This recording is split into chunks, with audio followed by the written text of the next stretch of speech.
The emergency alarm blared through the massive halls of the Galactic Confederation headquarters. Red warning lights flashed as representatives from dozens of alien species hurried toward the central chamber. Something terrible was happening, and everyone could feel it in the air. Ambassador Villanara stood in the middle of the room, her crystal-like body shaking. She was one of the Zephyrians, a peaceful race known for their wisdom and calm nature.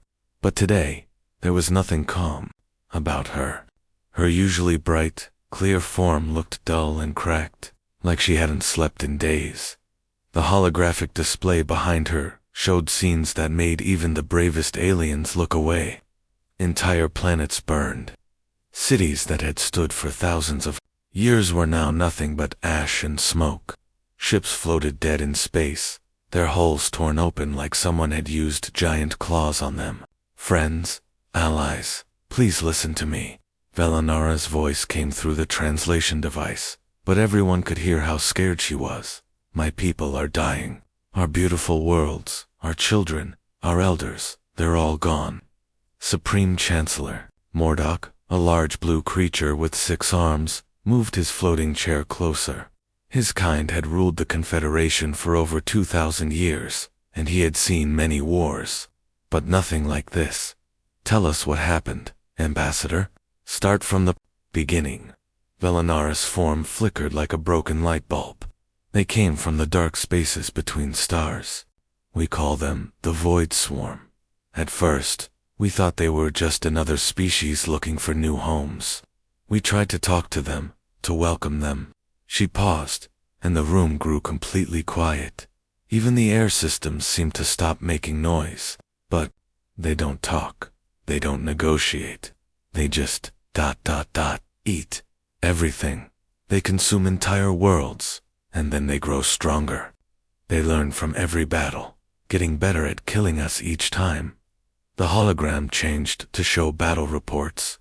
The Confederation's mighty fleets, ships that could destroy moons, were being torn apart by strange, living vessels that looked more like giant insects than spaceships. We've lost 12 colonies in 2 months, Velanara continued. Our scientists say they adapt to our weapons in hours. What kills them today won't work tomorrow. Our military leaders don't know what to do. Chancellor Mordok's 6 arms moved nervously. Our combined fleets are the strongest force in the galaxy. How can these creatures defeat us? Because we fight like civilized beings, Velanara said, her voice getting quieter. We follow rules. We try not to hurt innocent lives. We fight with honor. She looked around the room at all the different alien faces. But the Void Swarm doesn't care about honor. They only understand one thing: complete destruction. A delegate from the Altarian Republic, a species that looked like walking trees, spoke up. What about the new weapon systems from the Kronos sector? Surely they could help. Velanara shook her head. We tried everything. Energy weapons, plasma cannons, gravity bombs. The swarm just adapts and becomes immune. We're running out of time and options. The room fell silent again. Everyone was thinking the same thing. If the mighty Confederation couldn't stop these creatures, who could? Then Velanara said something that changed everything. There is one possibility. One species we haven't asked for help. She paused, like she was afraid to say the words. The humans. The reaction was immediate. Delegates jumped back in their seats. Some made sounds of disgust. Others looked shocked and afraid.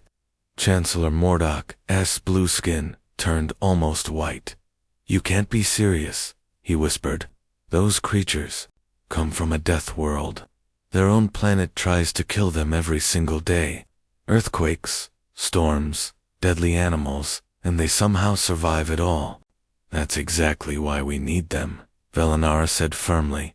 Every report we have about humans shows the same thing. They never give up. When something tries to kill them, they find a way to kill it back. Their entire history is one long story of surviving impossible situations.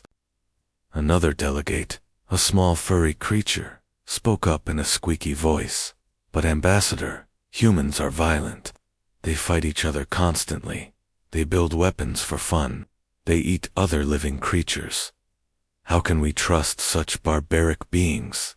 Velanara's crystal form began to glow brighter. Because sometimes, you need barbarians to fight monsters. Our peaceful ways, our advanced technology, our thousands of years of wisdom, none of it matters against the Void Swarm, but humans. She gestured to a new image on the hologram showing Earth, a blue and green world covered in swirling white clouds. Humans grew up on a planet that never stopped trying to kill them. They learned to fight back against everything: volcanoes, ice ages, giant predators, deadly diseases, and they won every time. Chancellor Mordok was quiet for a long moment. Finally, he spoke. Even if we could trust them, why would humans help us? They barely know we exist. Because, Velanara said with the first smile anyone had seen from her in weeks, humans have something we've forgotten how to use. They have anger. And right now, we need someone who knows how to be angry at the right things. The chamber erupted in debate, but Velanara just stood there, hoping she was right about the strange, violent species from the death world called Earth. The small alien shuttle looked like a soap bubble floating toward the massive human space station. Ambassador Velanara pressed her face against the window, watching as Earth's orbital defense platform grew larger and larger. What she saw made her crystal body shiver with both fear and hope. Human ships were everywhere. Big ones, small ones, old cargo haulers, and sleek military vessels. But every single ship had one thing in common: they were covered in weapons. Gun turrets stuck out from cargo ships like metal thorns. Even the tiny maintenance pods had defensive shields and small cannons attached. By the stars, whispered her aide, a young Zephyrian named Kylanth. They've turned their entire space into a fortress. Velanara nodded slowly. In all her travels across the galaxy, she had never seen anything like this. Most civilized species kept their weapons hidden, used them only when absolutely necessary. But humans seemed to treat weapons like tools, as normal as having lights or air recyclers. The docking process was surprisingly gentle. Human technology might look rough and heavy, but it worked perfectly. As their shuttle settled into the docking bay, Velanara could see human workers moving around in thick spacesuits, checking connections and running safety protocols. The airlock opened with a soft hiss, and Velanara stepped into her first human-built environment. The air smelled different, not bad, just ... alive somehow. There was a hint of metal and oil, but also something else she couldn't identify. Later, she would learn it was the smell of a species that had never stopped fighting to survive. Admiral Park Jinwoo stood waiting for her, and Velanara was surprised by what she saw. She had expected humans to look more primitive, more savage. But Jinwoo looked calm and professional, his uniform clean and proper. His hair was gray at the edges, and his face had lines that spoke of years spent making difficult decisions. Behind him stood Captain Lee Soman, a woman who looked young, but had eyes that seemed much older. "Welcome to Seoul Station," Jinwoo said, his voice coming clearly through the universal translator. "We got your message about the Void Swarm. We're sorry to hear about your losses." Velanara felt a wave of relief. These humans seemed reasonable, civilized even. Maybe this wouldn't be as dangerous as the Confederation Council had warned. "Admiral, thank you for agreeing to meet with us," she replied, her crystal legs clicking as she walked across the metal floor. "My people are facing complete extinction. We've lost 12 colonies, and the creatures are heading for our homeworld. We have maybe 3 weeks before they arrive." Captain Soman held up a datapad, studying the information Velanara had sent ahead. "These bioships are interesting. They changed their defenses after every battle, learning from what hurt them before. Our scientists have been analyzing your combat reports." "What do your people think?" Velanara asked hopefully. So Min and Jinwoo exchanged a look that made Velanara's crystal form dim slightly. There was something in that look, not fear, but a kind of grim understanding that she didn't quite grasp. The problem isn't the creatures, Jinwoo said slowly. The problem is how you've been fighting them. I don't understand, Velinara replied. We used our most advanced weapons, our best strategies. You fought them like you were playing a chess game, Somin explained, scrolling through battle reports on her pad. Careful movements, planned attacks, trying to minimize casualties on both sides. But these things aren't playing chess. They're playing survival of the fittest. Jinwoo walked over to a viewing window that looked out into space. Beyond the glass, Velinara could see more human ships moving in complex patterns, practicing maneuvers that looked almost violent in their intensity. Admiral Velinara said carefully, "Can your people help us? The Confederation Council says humans are different from other species. They say you understand violence in ways we don't." Jinwoo turned back to face her, and for the first time, Velinara saw something in his eyes that made her understand why other species feared humans. It wasn't cruelty or anger, it was the look of a predator that had never forgotten how to hunt. "Ambassador," he said quietly, "we'll help you, but you need to understand something first. When humans fight, we don't fight to win battles. We fight to make sure the enemy never threatens anyone again." Somin nodded in agreement.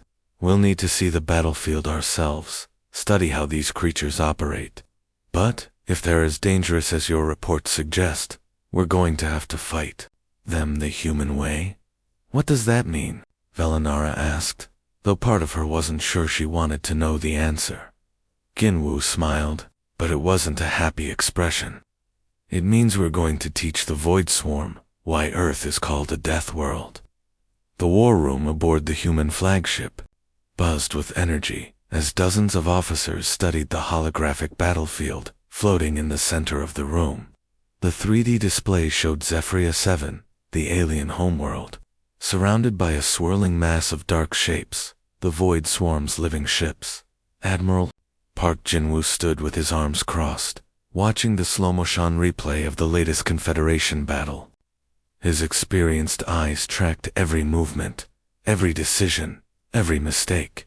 Behind him, his senior staff waited quietly, knowing their commander was seeing something they had missed. Captain Kim Taeho, a stocky man with graying temples, pointed at the display with obvious frustration. "Look at this, Admiral. 6 months of fighting, and they're still using the same tactics.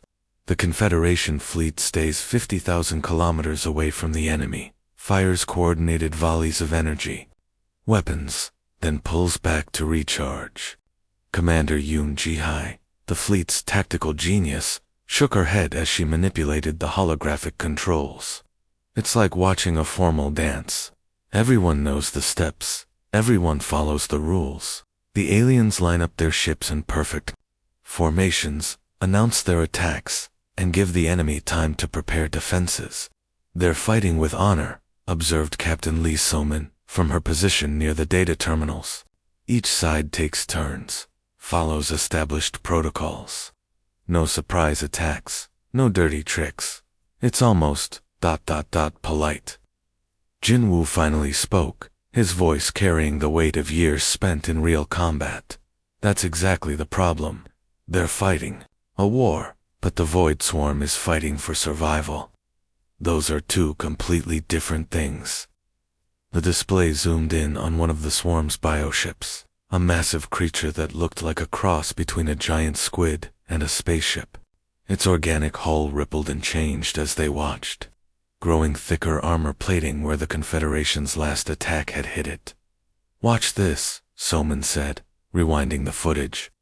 "Every time the aliens use a specific weapon, the bioships adapt within hours. Plasma cannons stop working after the second battle. Gravity bombs become useless after 3 encounters.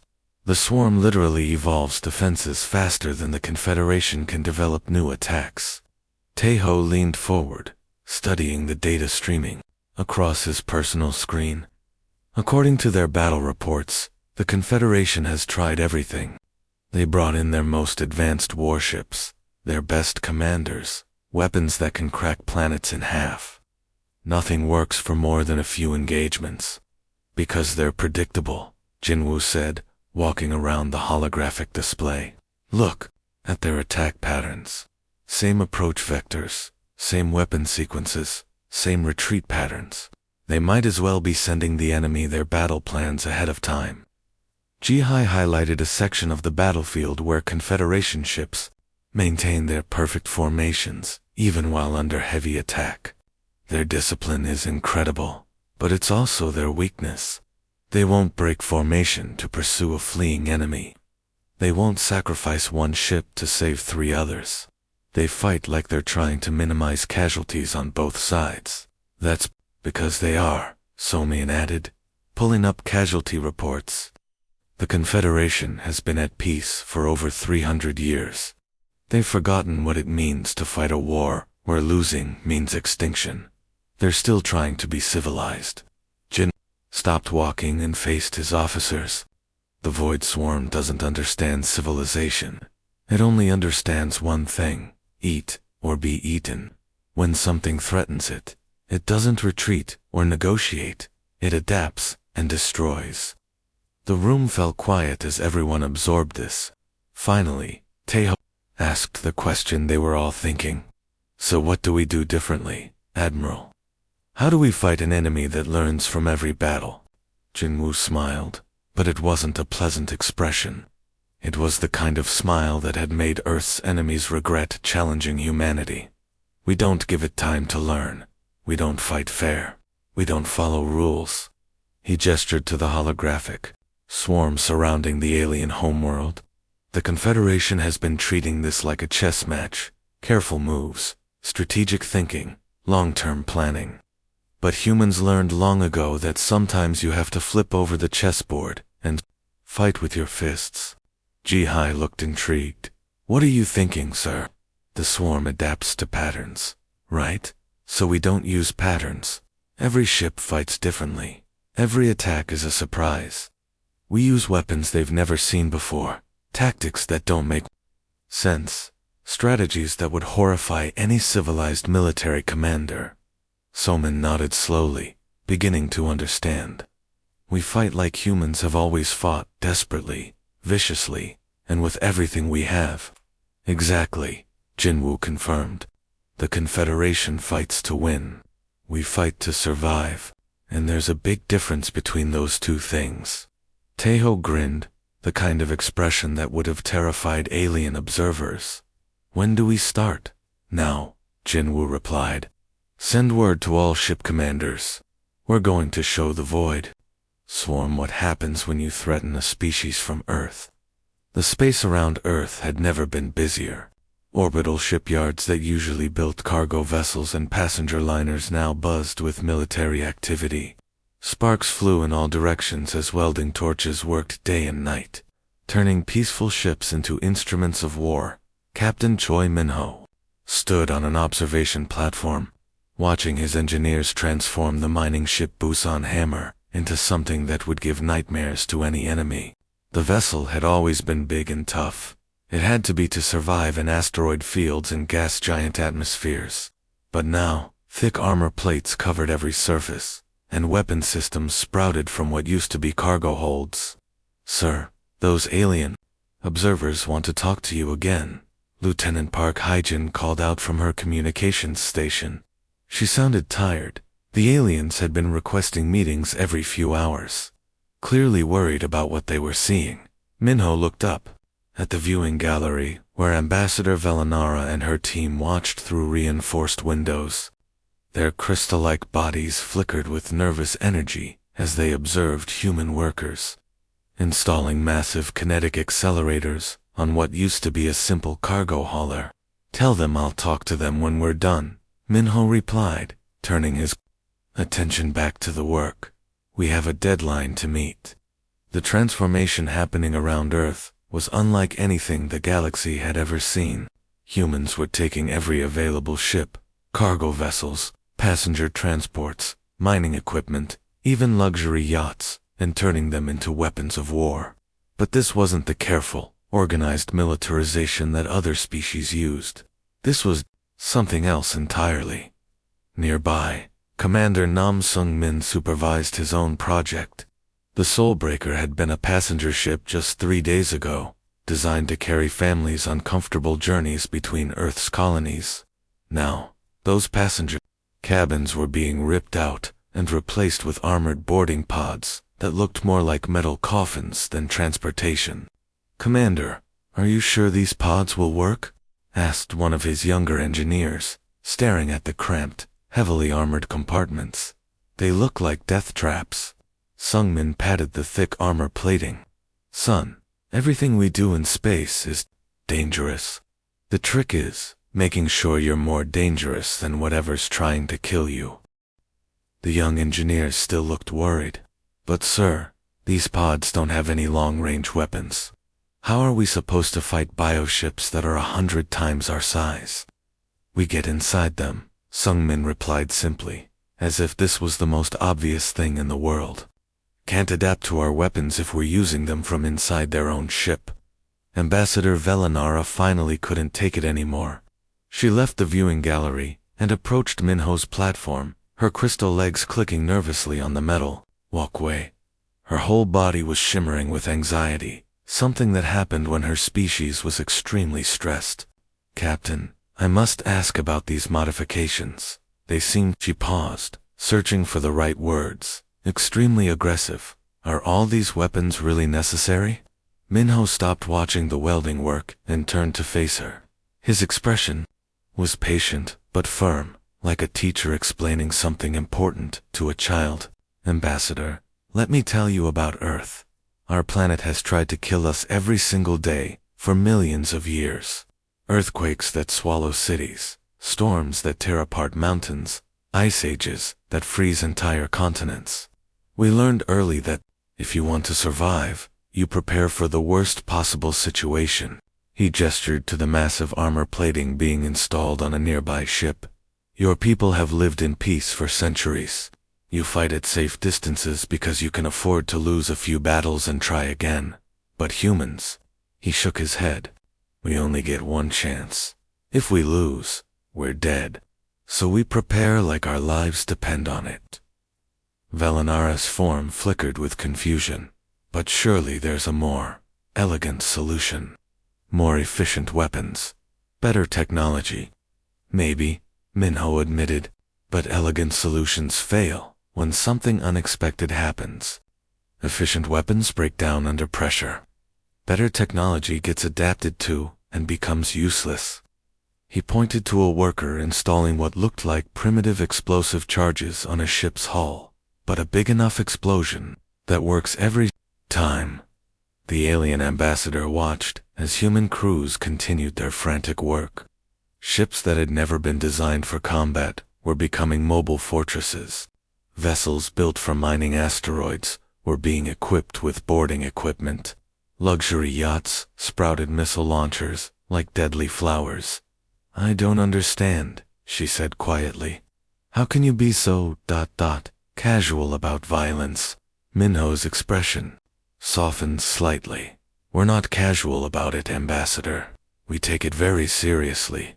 That's why we're so good at it." He looked back at his transformed mining ship, now bristling with weapons and armor. "Where we come from, being good at violence is how you protect the things you love." Velanara was quiet for a long moment, watching the incredible transformation taking place around them. Finally, she asked, "Will it be enough?"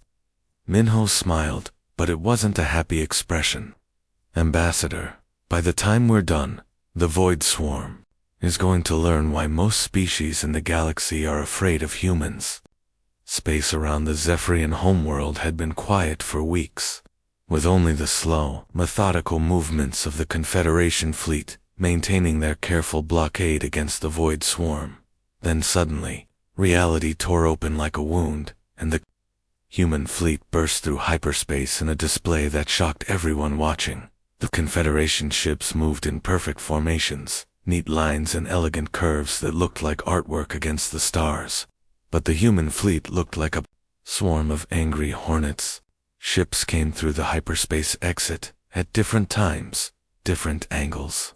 Scattered across a wide area, with no apparent pattern or organization, Admiral Park Jin-woo stood on the bridge of his flagship, the Incheon, watching the tactical display with calm satisfaction.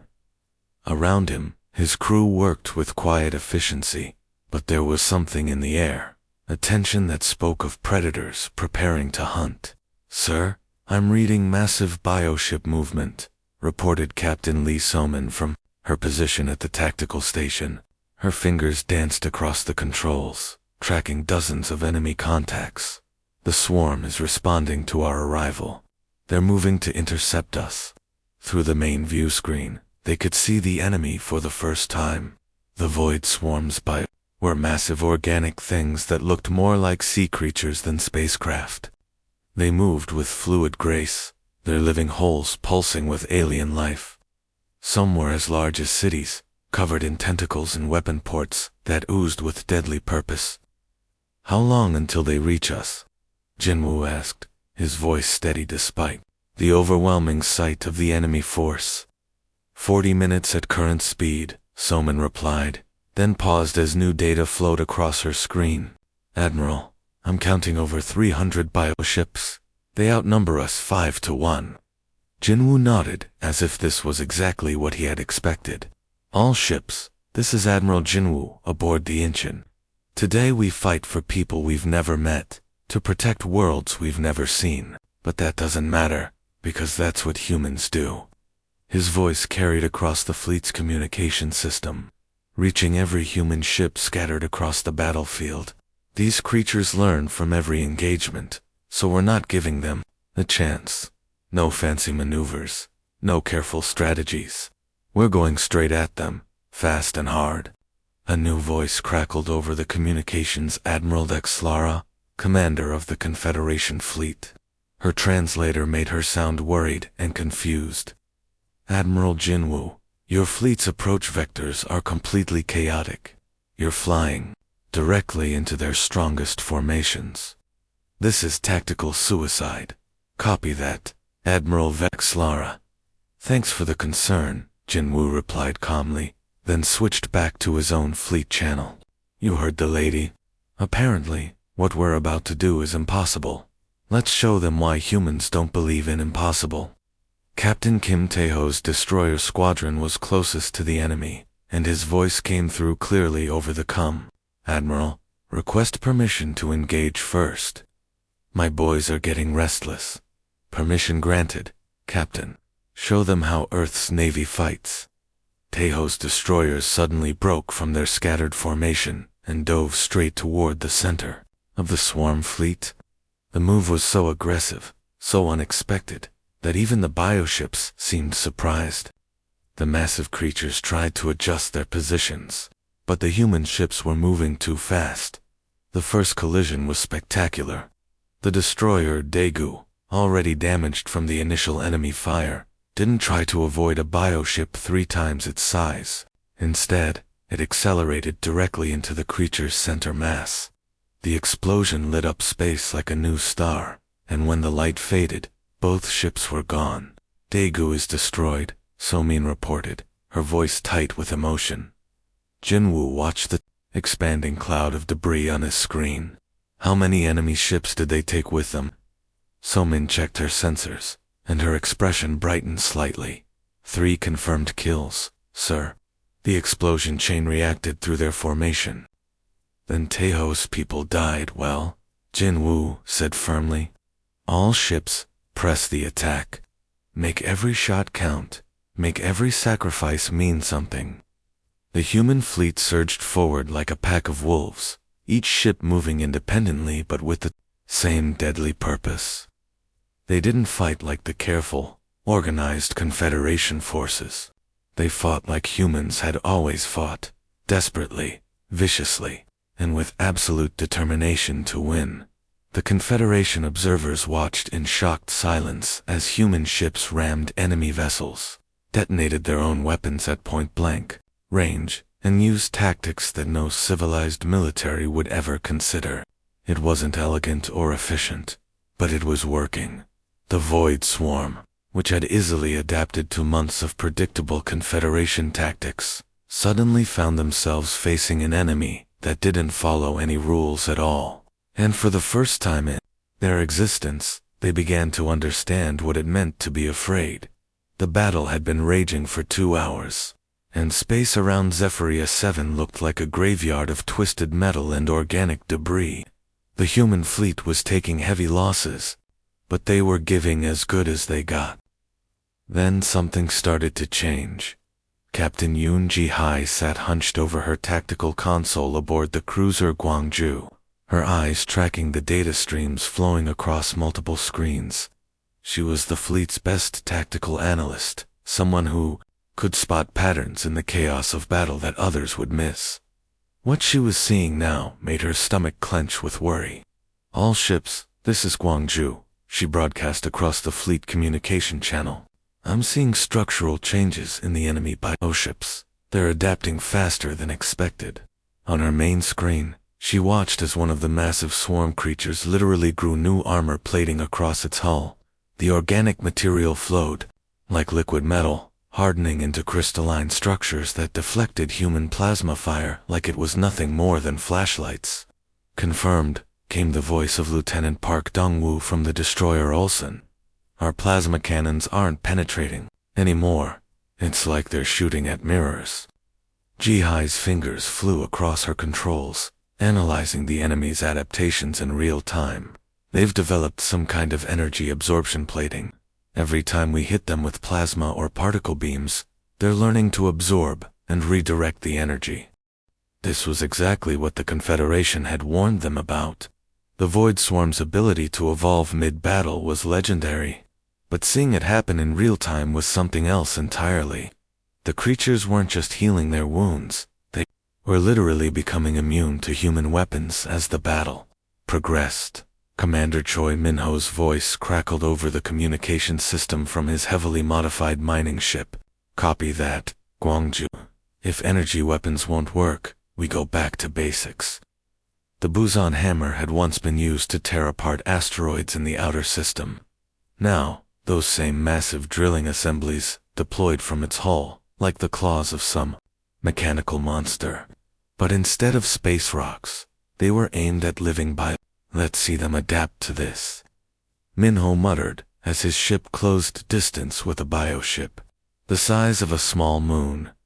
The drilling equipment bit into the organic hull with a sound that transmitted through the ship's structure, a grinding, tearing noise that made everyone on board wince.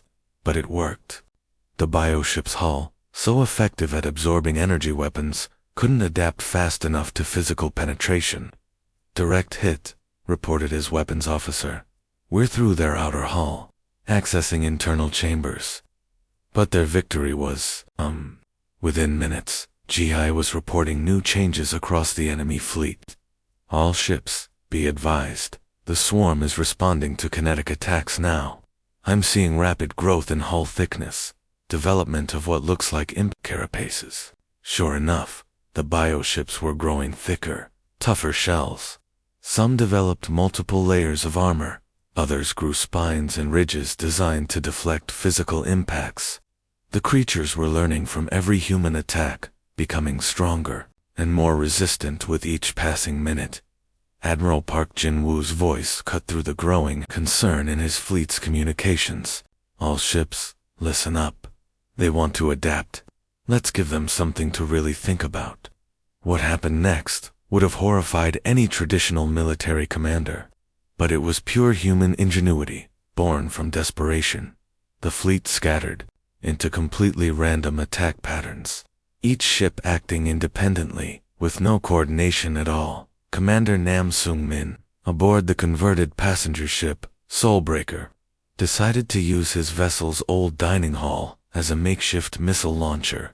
"If they can adapt to our weapons, let's use things that aren't weapons."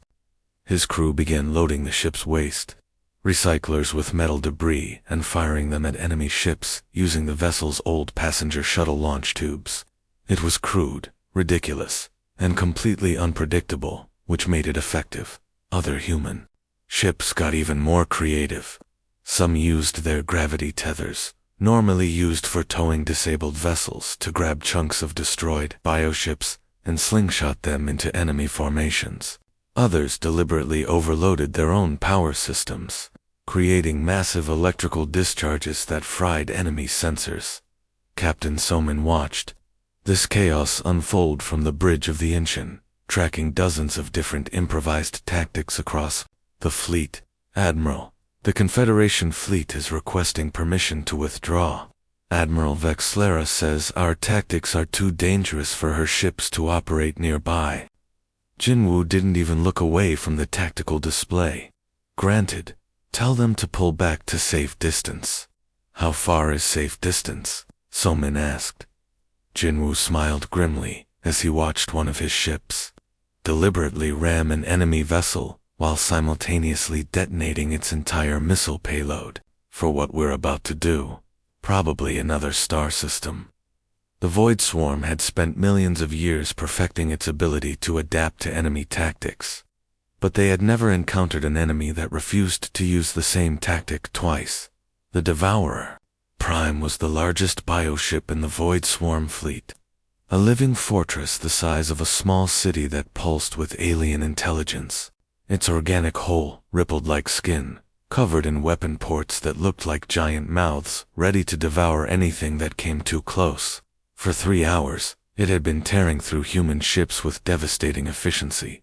Then something impossible happened. A small assault pod, barely the size of a shuttle, crashed directly through its outer hull. Commander Park Hyun-soo felt his stomach lurch as their boarding pod finally stopped spinning and came to rest inside the bioship's living corridors. Around him, his 12-person assault team checked their equipment and prepared for what would either be a successful mission or a very creative way to die. "Sound off," Hyun-soo ordered, his voice muffled by his combat helmet. "Sergeant Oh My-young." "Demolition's ready," came the first reply. Corporal Lim Da-hoon, rear guard secure, followed the second. One by one, his team reported ready status. These were some of Earth's best soldiers, volunteers, who had trained for the most dangerous missions imaginable. But nothing could have prepared them for what they saw. When they stepped out of their damaged pod, the interior of the bioship was like being inside a living nightmare. The walls pulsed with a slow, steady rhythm like a heartbeat. Veins of glowing fluid ran through organic conduits that branched across the ceiling like blood vessels. The air was thick and humid, filled with strange chemical smells that made their environmental suits work overtime to filter out potential toxins. "Jesus," whispered Private Kong Baram, the team's youngest member. "It's like being inside someone's body." "Stay focused," Hyun-soo ordered, pulling up a rough schematic on his wrist display. "Our target is the central neural cluster, approximately 800 meters toward the ship's core. We punch a hole in their brain. This thing stops coordinating with the rest of the swarm." They moved forward in standard combat formation, weapons ready. The corridors were wide enough for their team, but felt oppressive, like the ship might decide to digest them at any moment. Emergency lighting from their pod cast eerie shadows on the organic walls, making everything look even more alien and threatening. That's when they heard it, a clicking sound, like giant insects walking on glass. "Movement ahead," Mi-young whispered, dropping to one knee and aiming her rifle down the corridor. Something big, maybe 30 meters out. The first swarm drone came around the corner like something out of humanity's worst nightmares. It stood 3 meters tall, on 6 articulated legs, with a body that looked like a cross between a spider and a praying mantis. Its head was all compound eyes and razor-sharp mandibles that clicked together as it spotted the human intruders. "Contact," Hyun-soo shouted. The team opened fire immediately. Their kinetic weapons, old-fashioned bullets and metal slugs, punched through the creature's chitinous armor with satisfying cracks. The drone stumbled, green fluid spraying from multiple wounds, then collapsed with a sound like breaking glass. "First blood to the humans," Do-hoon reported from his position covering their rear. But their victory was short. As they moved deeper into the ship, the corridors began to change around them. Passages that had been wide enough for the team suddenly narrowed, forcing them to move single file. New walls grew from the floor, trying to separate the humans and pick them off individually.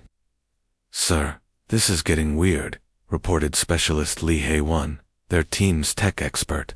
"My scanner shows the ship's internal structure is shifting in real time. It's trying to trap us." Hyan-Su looked at the wall that had just grown up to block their original path. The organic barrier pulsed with alien life, already hardening into something that would take precious time and explosives to break through. "Then we don't play by its rules," he decided, pulling a plasma cutter from his equipment pack. "If the ship wants to change the maze, we'll make our own doors." The plasma cutter, normally used for emergency repairs on damaged ships, sliced through the bioship's living wall like it was butter. The organic material screamed, actually screamed, as it was burned away, releasing clouds of foul-smelling smoke. "Myung plant charges on that neural cluster," Hyan-Su ordered, pointing to a thick bundle of nerve-like conduits running along the ceiling, as his demolitions expert set her explosives. Something unprecedented was happening in the swarms. Collective consciousness. For millions of years, the bioships had been perfect killing machines, apex predators that consumed entire civilizations. Nothing had ever successfully boarded one of their vessels. Nothing had ever hunted them from the inside. But now, creatures from a death world were moving through the Devourer Prime's body like antibodies fighting an infection, destroying everything in their path. The ship's consciousness tried to understand what was happening, but it had no reference point for this kind of attack.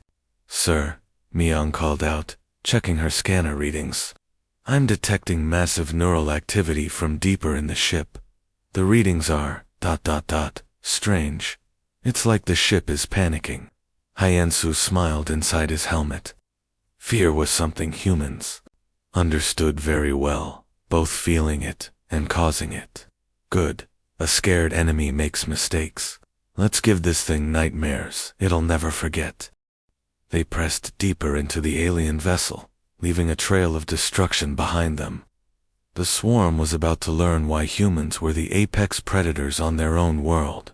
The bridge of the Inchin looked like it had been through a war zone, which it had. Sparks flew from damaged control panels. Emergency lighting cast everything in a red glow, and the smell of smoke filled the air. Admiral Park Jin-woo stood in the center of it all, his uniform torn and his face streaked with soot, but his eyes still sharp and focused. The tactical display in front of him showed a battlefield littered with the wreckage of both human and alien ships. His fleet had started with 87 vessels. Now, barely 30 were still capable of fighting, but they had learned something crucial during those hours of desperate combat. "Captain Soman, status report," Jin-woo ordered, his voice steady despite their losses. So Min looked up from her damaged console, her face grim. "Sir, we've identified the command structure. That massive bioship at the center of their formation. It's not just another vessel, it's their brain." The hive mind ship was enormous, easily 10 times larger than any other swarm vessel. Its organic hull pulsed with millions of bioneural pathways that glowed like a vast nervous system. Streams of communication flowed between it and every other creature in the swarm, coordinating their movements with perfect precision. "All ships, this is Admiral Jin-woo," he broadcast across the fleet's emergency channel. "We found their weakness. That massive vessel in the center coordinates everything. If we can destroy it, the entire swarm loses its ability to work together."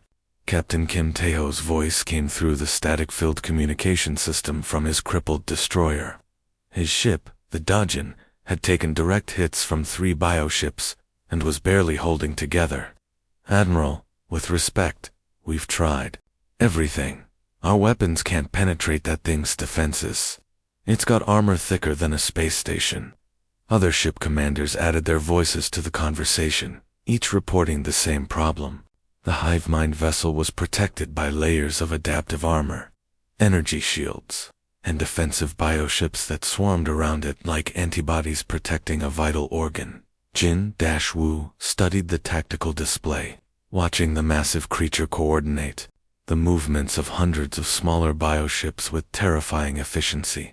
Then he made a decision that would have horrified any military academy instructor, but made perfect sense to someone who had grown up on a death world. All ships, prepare for coordinated ramming attack. Set collision courses for the hive vessels, neural network centers. The bridge of the Inchin went completely silent. Even the sparking electronics seemed to quiet down as everyone processed what their admiral had just ordered. "Sir," Soman said carefully, "that's a suicide mission. None of our ships will survive direct impact with something that size." Jinwoo turned to face his tactical officer, and she saw something in his eyes that made her understand why humans had survived when their own planet had tried to kill them for millions of years. It wasn't just determination or courage, it was the absolute willingness to do whatever it took to protect others. "Captain, sometimes the only way to win is to be willing to lose everything," he replied quietly. "Our job isn't to survive this battle. Our job is to make sure the people of Zephoria get to see tomorrow." Across the fleet, damaged ships began changing course. The mining vessel Bisenhammer, her hull cracked and her weapon systems failing, turned toward the hive mind ship. Commander Choi Minho's voice came over the communication system, calm and steady. "Busan Hammer setting collision course. It's been an honor serving with you all." Other ships followed. The converted passenger liner Soulbreaker, the cargo hauler Mokbo Star, the research vessel New Jeju. One by one, human vessels turned their bows toward the massive alien intelligence that had consumed 12 worlds. Commander Yoon Jihai aboard. The cruiser Gwangju was the first to reach attack speed. Her ship, reinforced for deep space exploration, became a guided missile weighing thousands of tons. "This is for Earth," she shouted as her vessel punched through the hive mind's outer defenses. The impact was spectacular. The Gwangju's reinforced prow, designed to survive collisions with asteroids, drove deep into the organic hull of the hive vessel. The explosion that followed lit up space like a new star, and for the first time, the massive creature's bioneural networks flickered with damage. But one ship wasn't enough. The hive mind began healing itself, growing new neural pathways around the damage. That's when the Busan Hammer arrived, her mining drills still spinning at full speed. Minho had aimed his ship at a cluster of neural nodes, and the industrial equipment that had once torn apart asteroids now burrowed into the alien brain with devastating effect. Ship after ship followed, each impact causing more damage to the creature's coordination networks. The converted luxury yacht Phoenix Dream, the heavy transport Iron Mountain, the scientific survey ship Discovery, all of them threw themselves at the hive mind with the same desperate courage that had carried humanity through ice ages and plagues, and every other disaster their home world had thrown at them, as the bioneural networks failed one by one. Something unprecedented happened in the swarm's collective consciousness. For the first time in millions of years of existence, the hive mind experienced true terror. It felt its thoughts scattering, its control slipping away, its perfect coordination dissolving into chaos. The last thing the swarm consciousness understood, before it died, was that it had made the mistake of threatening a species that had learned to survive by never giving up, no matter how impossible the odds seemed. When the hive mind finally went dark, 300 bioships suddenly found themselves alone and confused, cut off from the intelligence that had guided them for their entire existence. They scattered in all directions. No longer a coordinated fleet, but just frightened animals, looking for a place to hide. The humans had won, but the cost had been terrible. Of the 87 ships that had entered the battle, only 12 were still functional. But those 12 had saved an entire world. The silence after the battle was almost as terrifying as the fighting had been. Where once hundreds of had swarmed around Zephyria 7 in perfect coordination, now there was only scattered debris floating in the darkness of space. Pieces of both human and alien vessels drifted together, a grim monument to the most desperate battle the galaxy had ever seen. Confederation. Rescue ships moved carefully through the wreckage field, their sophisticated sensors scanning for any signs of life among the twisted metal and organic matter. Most of what they found was beyond saving, but occasionally their instruments would pick up the steady pulse of an emergency beacon, and hope would flicker to life again. Admiral Dex, commander of the Confederation fleet, had watched the entire battle from what she thought was a safe distance. She was a career military officer with over 3 centuries of experience, but nothing in her training had prepared her for what she had witnessed. The humans had fought like no civilized species ever would, throwing their ships away like ammunition, accepting catastrophic losses, using tactics that violated every principle of reasonable warfare, and somehow, impossibly, they had won. She found Admiral Park Jin-woo in the medical bay of one of her rescue vessels, sitting on the edge of a treatment bed while a medical drone worked on his injured left arm. His uniform was torn and stained with blood, some his own, some from crew members he had helped during the evacuation. Despite his injuries, his eyes were alert and calm, already planning for what came next. Admiral Jin-woo, Vexlara said through her universal translator, her 6 arms moving in a gesture of deep respect. My species has existed for over 5,000 years. In all that time, we have never seen courage like what your people displayed. Today, Jin-woo looked up from watching the medical drone repair his damaged arm. We did what needed to be done, Admiral, nothing more. Vexlara's translator struggled to convey her confusion. Nothing more. Admiral, you lost 60% of your entire fleet. Your casualties were enormous.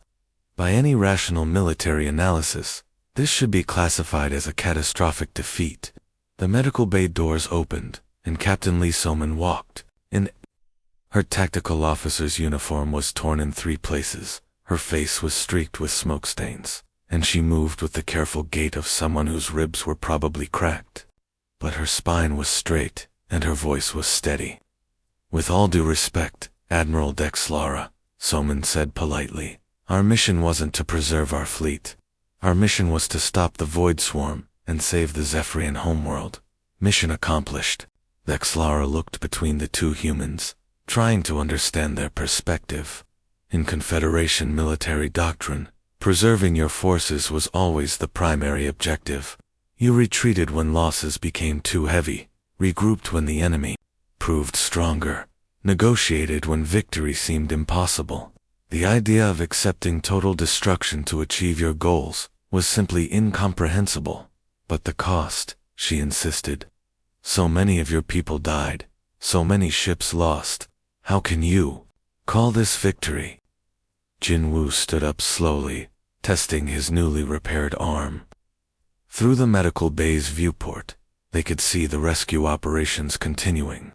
Human survivors were being pulled from escape pods and emergency shelters, many injured, but alive.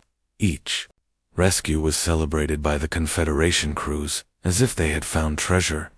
Admiral, where I come from, victory isn't measured by what you keep, Jin-woo said quietly.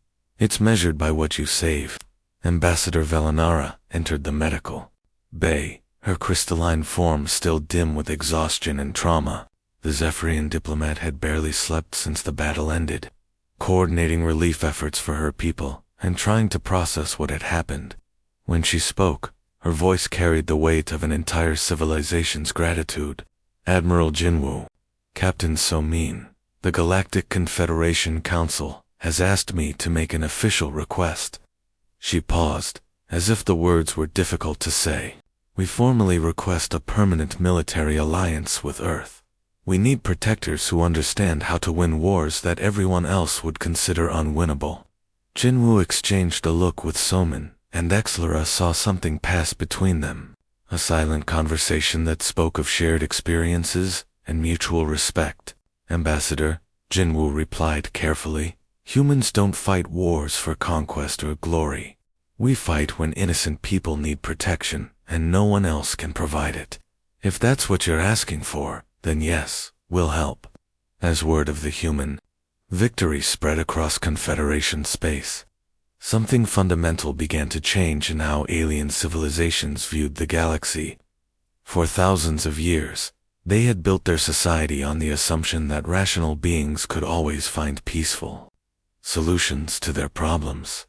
The existence of threats like the Void Swarm challenged that assumption in terrifying ways.